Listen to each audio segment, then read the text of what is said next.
Hey everybody, Cindy A. Lewis here, and welcome to my channel and this video.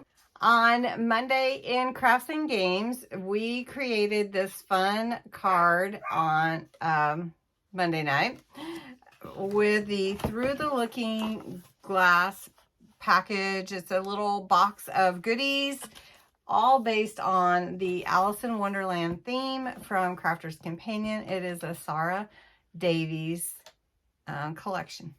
So what we're going to do tonight is we're going to dive into the box one more time, and we're going to create just a fun tag, just to do something a little different, vintagize it up a little bit, and then soon we'll be creating an 8-page journal from it. I'm just excited. But tonight, just a couple of tags, and then we're gonna that's what this video is. So if you didn't catch Monday's video, you still can. It's under the live section on my YouTube site. We did create this fun card. It's a fold back card. And of course it would be like this if you just did the regular card, but we fold it in, and then that's really fun. So it's a fun card to make, and this collection is really awesome. I'm not going to go through the whole thing, but if you do want to check that out, please feel free to do so. So what we're going to do today is we're going to take, this is some leftover piece that I had from the other night. We're going to make a couple of tags with those. We're going to use some of the colored cardstock that is back here to give it a little bit of a layered look. And then we'll probably take some of the other pieces and add a little embellishment. So first, we're going to take the tag, the papers that we have left. So this would be a short tag, right? And it would normally go this way, but we're going to turn it just because we want to.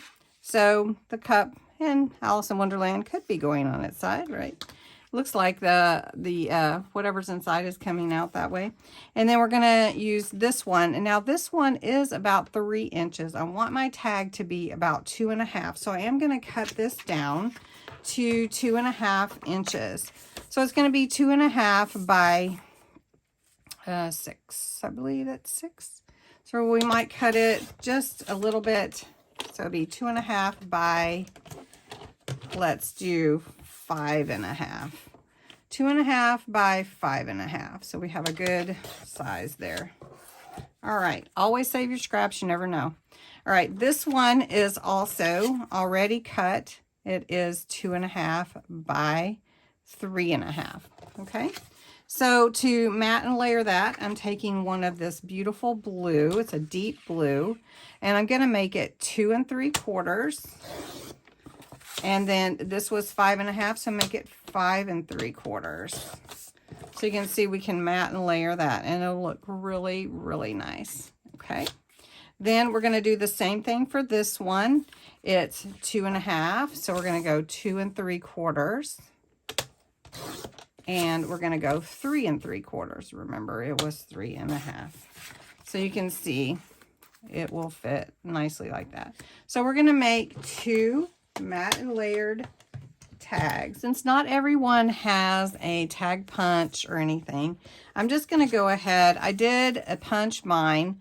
I'm going to pull this down just a little bit and then go back in with my hole punch to line that up because it's too thick for the punch. Another tool I like to use is my crocodile. This is pretty old. I've had it a long time. It is a We Are Memory Keepers item and tool, and it gives you 2 different size punch holes, which I do like. And I'm just going to go ahead and measure this where I want that middle to be. Let's see. Let me go ahead, and I'm just looking here. I'm eyeballing it a little bit. Sometimes that's dangerous for me to do that. But let's just look at this little flower here. We're just going to go there. And even if it's not quite in the middle, that's okay. So that looks pretty good.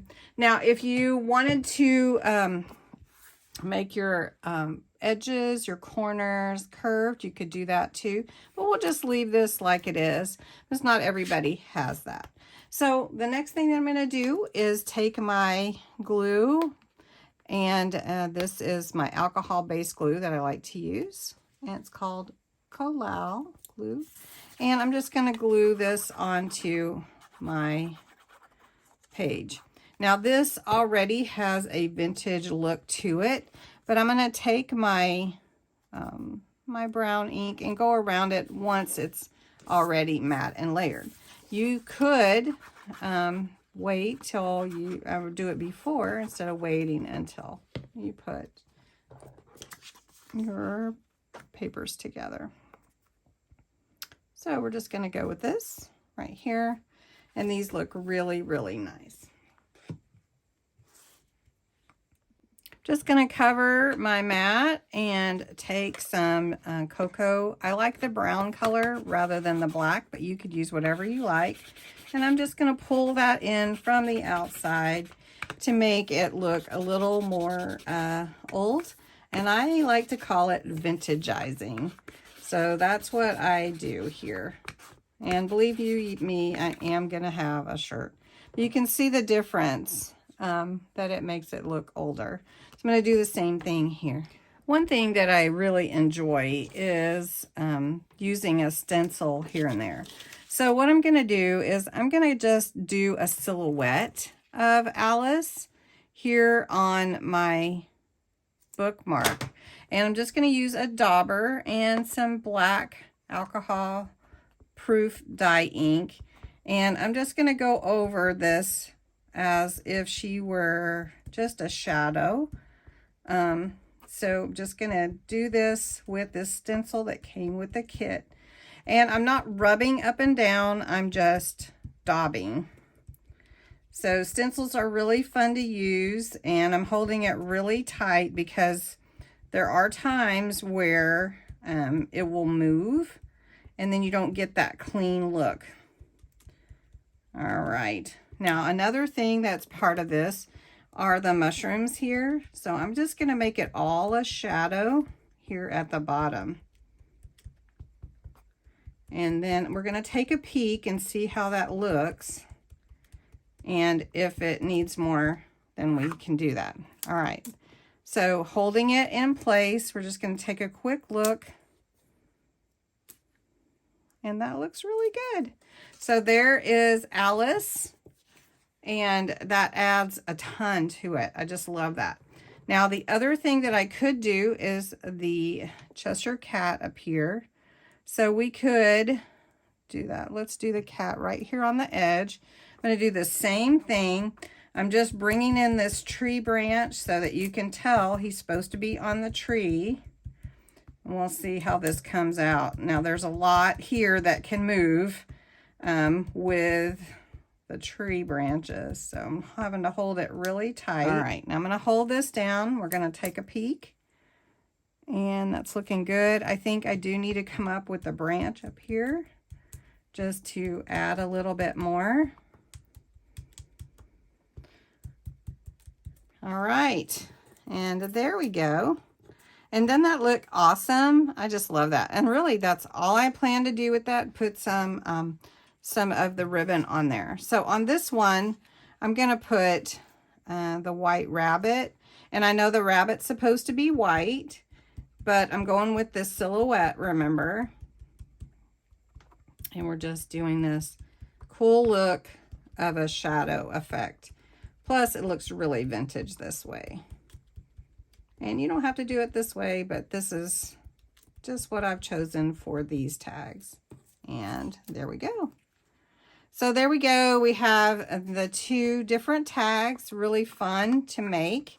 I'm going to go ahead and take some of this 1/4 inch ribbon and make the ties at the top.